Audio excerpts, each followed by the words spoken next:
পর্ণ তারকাকে ঘুষ দেওয়ার তথ্য গোপনের মামলায় যুক্তরাষ্ট্রের প্রেসিডেন্ট নির্বাচিত ডোনাল্ড ট্রাম্পকে দোষী সাব্যস্ত করেছে আদালত। তবে রায়ে দোষী সাব্যস্ত করা হলেও ট্রাম্পকে দেওয়া হয়েছে এক ব্যতিক্রমী দণ্ড। শুক্রবার নিউ ইয়র্কের বিচারক হুয়ান মার্চান এ রায় ঘোষণা করেন। ট্রাম্প আগামী 20 জানুয়ারি যুক্তরাষ্ট্রের 47তম প্রেসিডেন্ট হিসেবে শপথ নেবেন।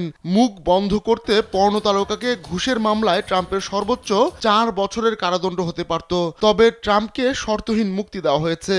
এটা এমন একটি দণ্ড যেখানে আসামিকে দোষী সাব্যস্ত করা হলেও তার উপর কোনো নিষেধাজ্ঞা বা শর্ত আরোপ করা হয় না। মামলার অভিযোগ থেকে জানা যায় ট্রাম্পের সঙ্গে সাবেক পর্ণ তারকা স্টর্মি ড্যানিয়েলসের শারীরিক সম্পর্ক ছিল। 2016 সালের প্রেসিডেন্ট নির্বাচনের আগে সেই সম্পর্কের কথা গোপন রাখতে স্টর্মিকে ঘুষ দেন ট্রাম্প। কাম অন ব্রো, এসব অনেক কিছু আসবে আর যাবে, এক্সপার্ট কিন্তু থেকেই যাবে। তবে এই তথ্য ট্রাম্প তার ব্যবসায়িক নথিতে উল্লেখ করেননি। এ ঘটনায় গেল বছরের মে মাসে ট্রাম্পকে দোষী সাব্যস্ত করা হয়। শুক্রবারের এই রায়ের সময় ট্রাম্প ভার্চুয়ালি আদালতে যুক্ত ছিলেন।